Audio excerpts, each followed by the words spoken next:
আসসালামু আলাইকুম, স্বাগত জানাচ্ছি আমাদের ইউটিউব চ্যানেল ভিডিও ওয়েদার খবরে। আজ বুধবার 7 মে 2025, 24শে বৈশাখ 1432 বঙ্গাব্দ। দিনের শুরুতেই জেনে নিন আগামী 24 ঘন্টার আবহাওয়ার পূর্বাভাস সহ কেমন থাকবে আজকের আবহাওয়া।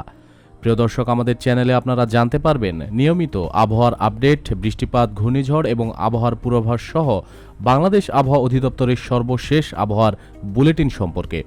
প্রিয় দর্শক, ভিডিওটি শুরু করার আগে ভিডিওতে অবশ্যই একটি লাইক দিয়ে চ্যানেলটি সাবস্ক্রাইব করে আমাদের সাথেই থাকবেন এবং কমেন্ট করে জানিয়ে দিবেন আপনারা কোন কোন জেলা থেকে আমাদের এই ভিডিওটি দেখছেন। প্রিয় দর্শক, এখন আমরা সরাসরি প্রবেশ করব উপগ্রহ চিত্রে এবং সেখানে দেখব বৃষ্টিপাত, ঝড় বৃষ্টির সম্ভাবনা সম্পর্কে আগাম কী পূর্বাভাস আমাদের কাছে রয়েছে। প্রিয় দর্শক, আমরা কিন্তু এখন রাডারে প্রবেশ করেছি এবং দেখতে পাচ্ছি 7 মে রাত 1টায় যেসব জেলাতে বৃষ্টির সম্ভাবনা রয়েছে তার মধ্যে নওগাঁ, রাজশাহী, চাঁপাইনবাবগঞ্জ এসব অঞ্চলে খুবই হালকা থেকে হালকা পরিমাণে বৃষ্টি হওয়ার সম্ভাবনা কিন্তু রয়েছে। রাত 2টায় নওগাঁ, চাঁপাইনবাবগঞ্জ, রাজশাহী সহ পাবনাতে খুব হালকা পরিমাণে বৃষ্টি হওয়ার সম্ভাবনা রয়েছে। তাছাড়া আমাদের পার্শ্ববর্তী দেশ ভারতের বালুরঘাট এবং মালদাতে বৃষ্টি হওয়ার সম্ভাবনা কিন্তু আমরা দেখতে পাচ্ছি। রাত 3টায় বগুড়া, পাবনা, টাঙ্গাইল, রাজবাড়ী এসব অঞ্চলগুলোতে বৃষ্টি হওয়ার সম্ভাবনা রয়েছে। সাথে ঝিনাইদহ, ফরিদপুরে হালকা বৃষ্টি হওয়ার সম্ভাবনা রয়েছে। বিরামপুরেও কিন্তু খুবই হালকা পরিমাণে বৃষ্টি হওয়ার সম্ভাবনা রয়েছে।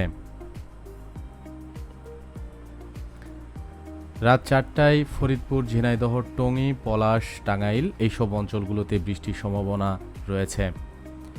মেহেরপুরেও খুবই হালকা পরিমাণে বৃষ্টি হওয়ার সম্ভাবনা রয়েছে। কুড়িগ্রাম, সৈয়দপুর এইসব অঞ্চলগুলোতে বৃষ্টি হওয়ার সম্ভাবনা রয়েছে। ভোর 5টায় আমরা যদি লক্ষ্য করি, কুড়িগ্রাম, জামালপুর, বগুড়া, পাবনা, টাঙ্গাইল, গাজীপুর, ঢাকা, ফরিদপুর, ঝিনাইদহ, বাজিতপুর এইসব অঞ্চলগুলোতে ভোর 5টায় বৃষ্টি হওয়ার সম্ভাবনা রয়েছে। বৃষ্টির পরিমাণ হালকা থেকে খুবই হালকা বা মাঝারি ধরনের বৃষ্টি হতে পারে। আমরা যদি সকাল 6টায় লক্ষ্য করি তাহলে কেন্দুয়া, জামালপুর, বগুড়া, টাঙ্গাইল, গাজীপুর, ঢাকা, ফরিদপুর এইসব অঞ্চলগুলোতে বৃষ্টি হওয়ার সম্ভাবনা রয়েছে। 7টায় বাজিতপুর, কেন্দুয়া, গাজীপুর, টাঙ্গাইল, জামালপুর, নবীগঞ্জ এইসব অঞ্চলে বৃষ্টি হওয়ার সম্ভাবনা রয়েছে। সকাল 8টায় পিরোজপুরে বৃষ্টি হওয়ার সম্ভাবনা কিন্তু আমরা দেখতে পাচ্ছি।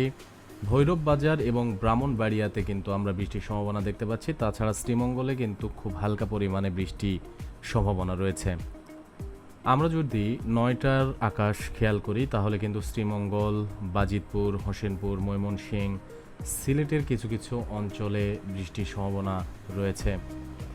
আজমেরীগঞ্জেও কিন্তু হালকা বৃষ্টি হওয়ার সম্ভাবনা লক্ষ্য করছি আমরা সকাল 9টায়।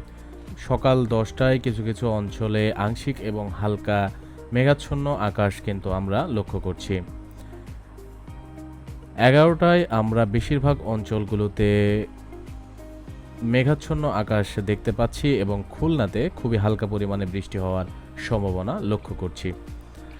12টার সময় পাবনার কিছু কিছু জায়গায় হালকা পরিমাণে বৃষ্টির সম্ভাবনা রয়েছে এবং মেঘাচ্ছন্ন আকাশ কিন্তু আমরা লক্ষ্য করছি। দুপুর 1টায় আমরা কোনো বৃষ্টির সম্ভাবনা কিন্তু পাচ্ছি না।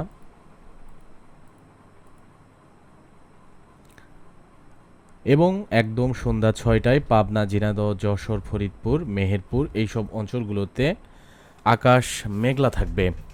তাছাড়া আমরা যদি কলকাতা, আরামবাগ, বর্ধমান, ওয়েস্ট বেঙ্গল এইসব অঞ্চলগুলোতে খেয়াল করি তাহলে কিন্তু মেঘলা আকাশের পাশাপাশি বানকাওড়া এইসব অঞ্চলে কিন্তু আমরা বৃষ্টির সম্ভাবনা দেখতে পাচ্ছি।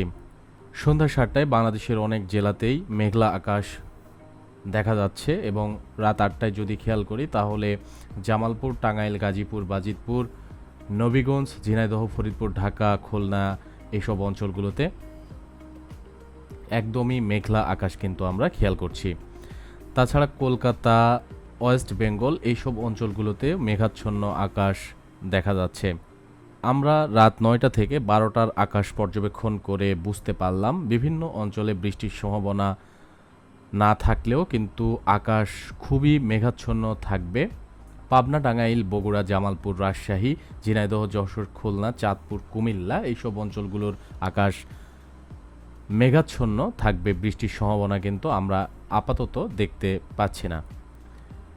প্রিয় দর্শক, আবহাওয়া সম্পর্কিত যে কোনো তথ্য সবার আগে পেতে আমাদের চ্যানেলটি অবশ্যই সাবস্ক্রাইব করে রাখবেন এবং পাশে থাকা বেল আইকনটি ক্লিক করে রাখবেন। তাহলে আমরা আবহাওয়া সংক্রান্ত যে কোনো ভিডিও পাবলিশ করার সাথে সাথে আপনাদের কাছে পৌঁছে যাবে এবং আপনারা পেয়ে যাবেন আবহাওয়া সংক্রান্ত বৃষ্টিপাত, ঘূর্ণিঝড় সব কিছুর সঠিক সংবাদ। সবাই ভালো থাকুন, সুস্থ থাকুন। ধন্যবাদ।